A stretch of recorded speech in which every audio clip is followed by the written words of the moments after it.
This is a really exciting and special program tonight. I think, particularly for me, when I think about what this is, because I think we are here because we have all, on some level, been transformed by this music, and it is meaningful to us in some way to have had an experience listening to or engaging with music and having our own personal relationship with it. But this is one of those projects that actually is informed by a kind of a deeper meaning as well. And we have an opportunity to hear it on a musical level, but then also to speak with Allison about what her inspiration and motivation for the project was. So to get things started, we're going to bring the band to the stage, and they'll play a few numbers, and then I'll come back up and we can talk about it. Please join me in welcoming to the stage Carmen Staaf on piano, Guy Duvigneau on bass, Mike McGinnis on clarinet, Jason Palmer on trumpet, Sara Caswell on violin, and it's Allison Miller for Allison Miller's Rivers in Our Veins.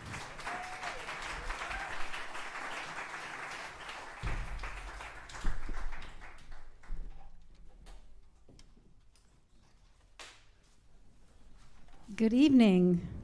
Thank you, Leo. You introduced the band, so I don't have to do that now. Perfect. We're so excited to be here, and I couldn't hear John from inside there, but I think he was mentioning how Carmen and I played here right before the shutdown. So it feels really good to be back playing for in such a beautiful space for such warm and inviting audience. So I'm just assuming you're warm and inviting, but if history is correct, then you are. We're going to start out. We're going to play a bunch of music from a new suite of music that I wrote. The record just came out called Rivers in Our Veins, and it's a celebration of our waterways. This first piece is called Of Two Rivers, Part 2, and it is in honor of the great grand Susquehanna River.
Thank you so much. Carmen Staaf on piano. Woo! This piece would not be anything without Carmen. Seriously. And this piece would not be anything without the great Jason Palmer on trumpet.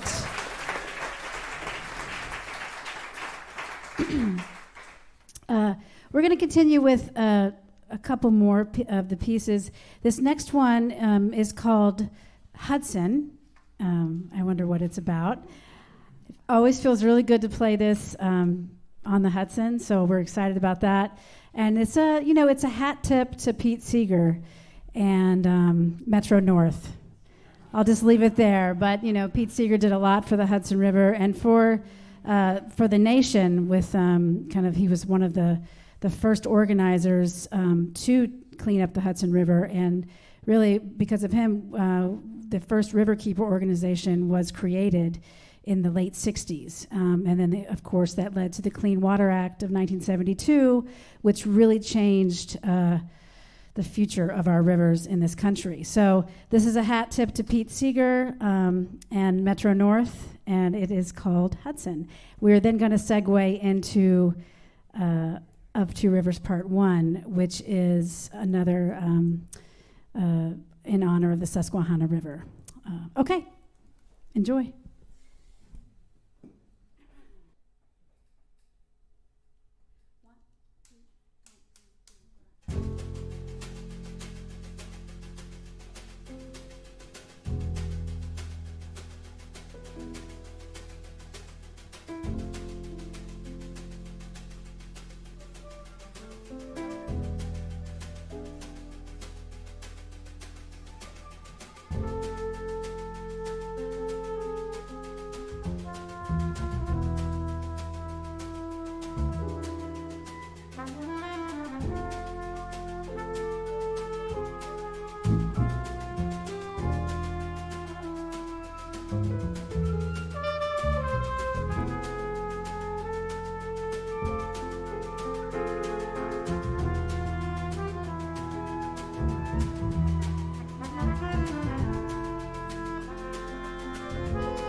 You know it's going to get funky when the wallet comes out. That's when you know things are about to get serious. There's so many aspects of this project, but one thing I just want to acknowledge is that this is a project that was envisioned and has been made as a multimedia project that also has a film component and a dance component. And in a way, I think that we're actually very lucky to have the opportunity to be among the few who have just experienced it on its musical terms tonight. And it's really wonderful just to hear it as music. What is it like for you to be playing this music independent of the other pieces? It's really fun. There's a looseness to it that feels good. I feel like the more we perform this complete piece, whether it's just with the musicians. Actually, this is the first time we've done it without dance or video. But each time we do it, it's more river-like. It's looser. It sways more in the way that I want. So, and that's kind of natural for music and bands, and getting more and more organic with it. But it's fun. I mean, it's interesting to play this music because we're so used to looking at the dancers to react. So I think maybe our ears are getting bigger in this next hour. We're using these more than our eyes. That's great. I mean, I think we're doing our best to be the dancers. Please dance, please. But my understanding, though, is that the relationship between dance and music for you is deep, and that at a certain point you renewed your sort of relationship with dance and recommitted to playing danceable music or connecting music and dance. Yeah, music is dance. Dance is music. I mean, actually, a couple weeks ago, I was up in, where was I? Fargo. I was in Fargo, North Dakota. I was doing a percussion festival, and there was a African percussion and dance ensemble from Guinea, and they were explaining that in their language, it's the same word. Music and dance are the same word in their language, and I thought that was profound. And for me, this music is supposed to make, it's all about motion, forward momentum, energy, flow, and it's supposed to make you move, and that's something that is very dear to me. And to be able to play this music for people moving, and to look out in the audience and to have, I saw a couple of people just moving like this. I'm like, yes, okay, my job is done. Mm-hmm. Check. I think that's important. It's a really important element for people to remember that this music is connected to dance, and that's where it comes from. Yeah. I mentioned to you earlier after the sound check that you and I had a brief conversation a year and a half ago where I asked you kind of about your general concept of what you're thinking about when you play, particularly that space between structure and openness, fluidity. And you said to me, I think about water. I think about being like water. Yeah.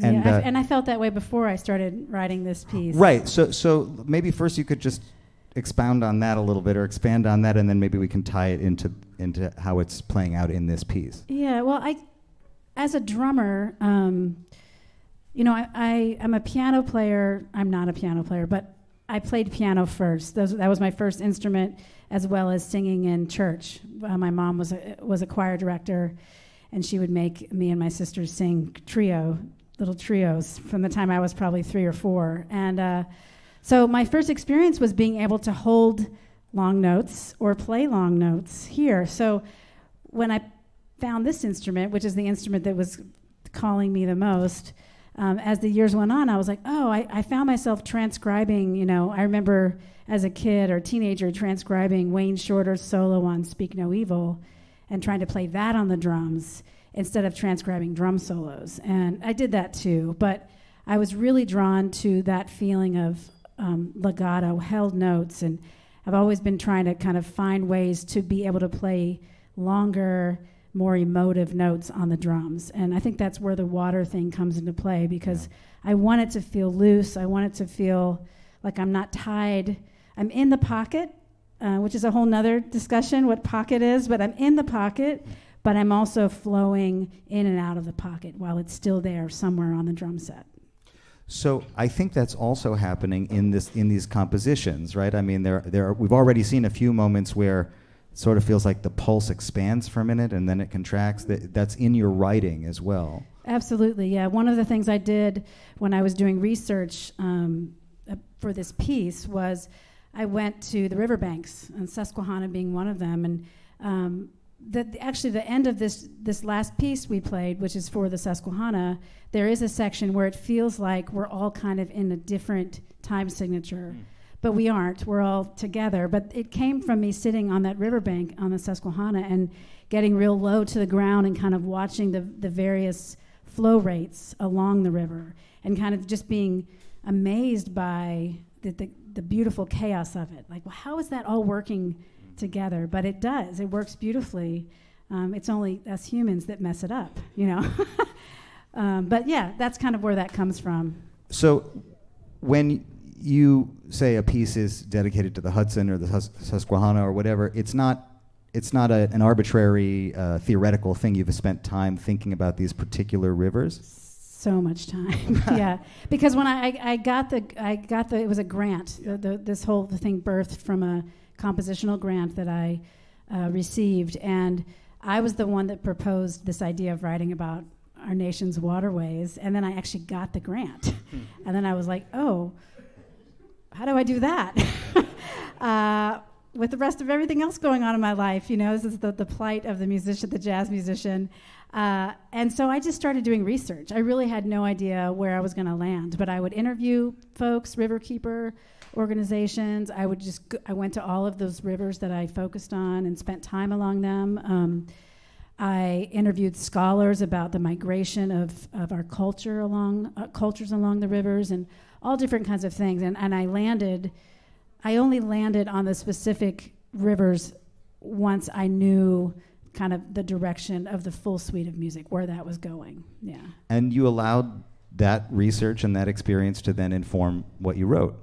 Absolutely. I have a big cork board in my studio, and I landed on the Susquehanna, the Hudson, the James, the Delaware, and the Potomac River, and I would have their names, and then below that I would have words, ideas, snippets of music that I would place, because as I was going along, I would just sing ideas into my phone, and I had hundreds of 20, 30-second voice memos. It was just very anxiety-provoking, actually. I was like, how is this going to work? But as things would come together in my mind, I had to visualize it, and I would put them in the Potomac category or the Hudson category, stuff like that.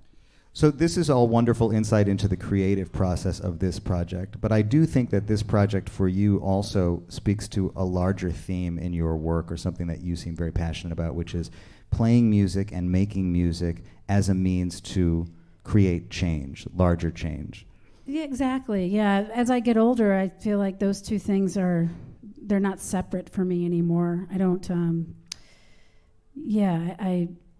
there's a larger message there with the art that we're creating, and not saying that every single thing that each of us does have to have this huge meaning to it, but in particular for this piece, I want people to come to see this performance and leave the performance noticing their waterways, knowing about their local riverkeeper organization.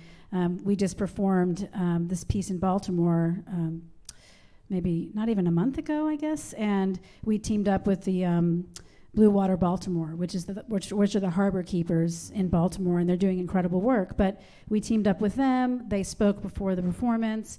There was a whole, they tabled out in the lobby so people could sign up to volunteer and things like that. So it is a larger message. I have grand plans. I just need to get, more people on board. Well, I have like 10 people on board, but right. I'm going to need a tour bus if it gets any bigger. But, I really want to get this piece around all over the country and reach out and subtly. It's not, this isn't lyric based, so we're not hammering it over the listener's head. It's very subtle.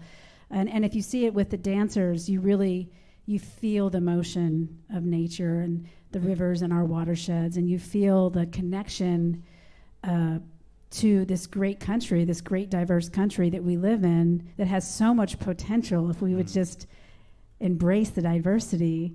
And you can really see that when we have the dancers as well. It's just this beautiful America is this beautiful mix of so many cultures, and we have to take care of our land and our rivers as well, or everything is going to disappear.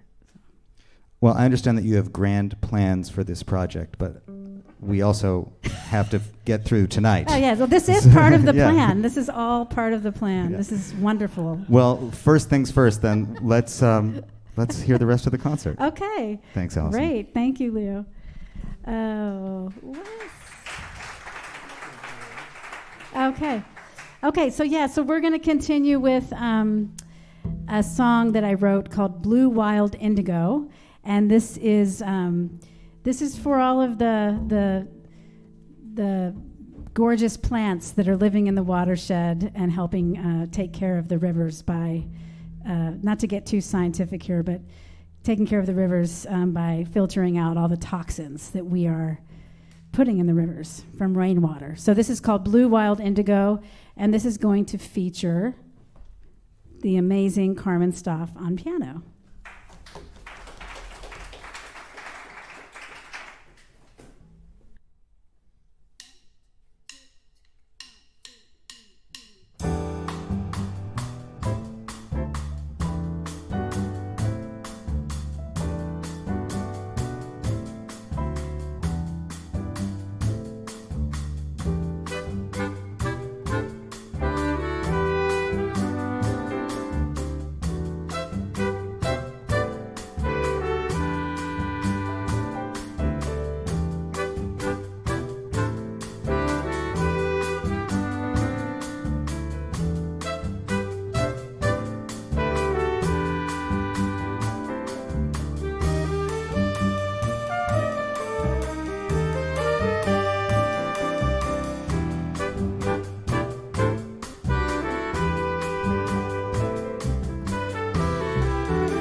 Thank you so much.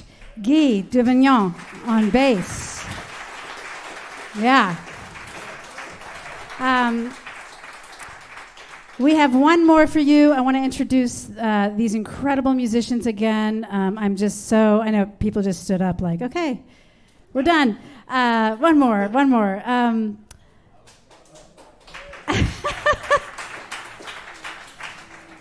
And I want to introduce these just incredible world-class musicians that I just feel honored to play with every time we get a chance to play.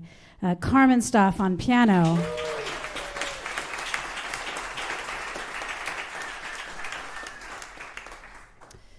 Guy Duvignon on bass. I know I'm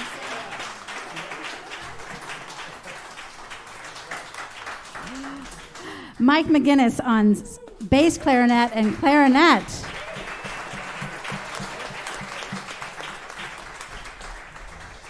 Jason Palmer on trumpet.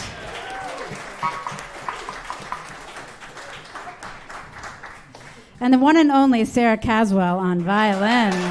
Yes.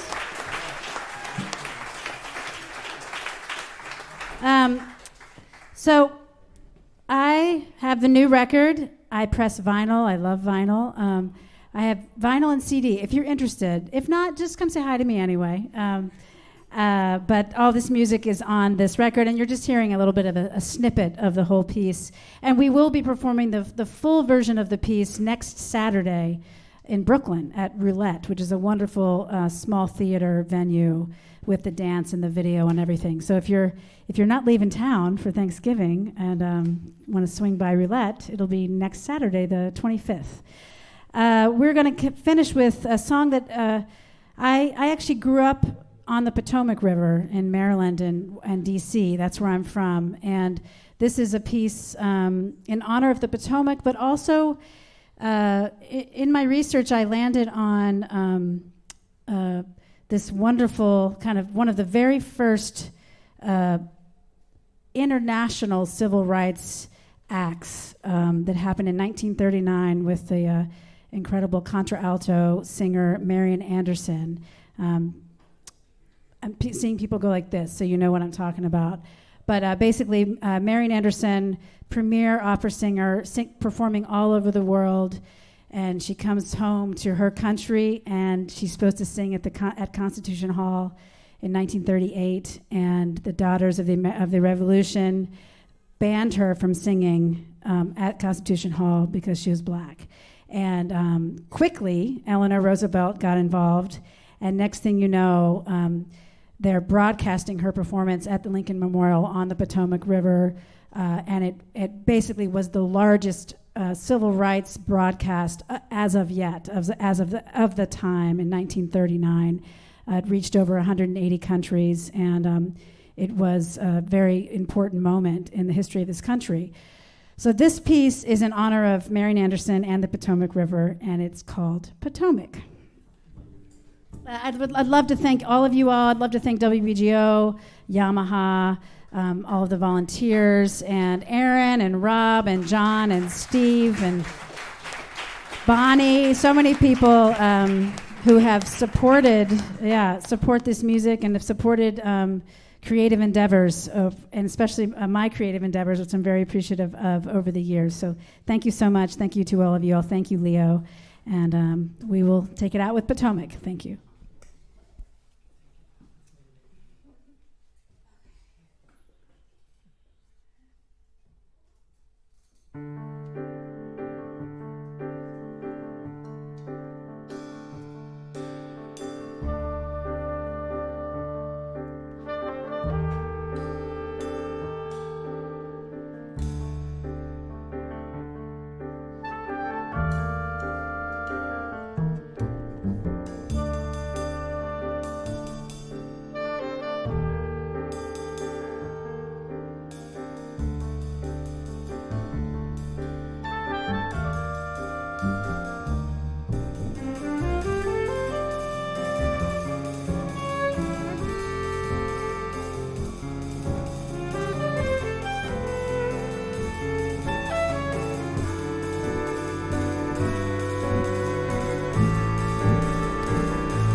Give it up one more time for Allison Miller, Rivers in Our Veins.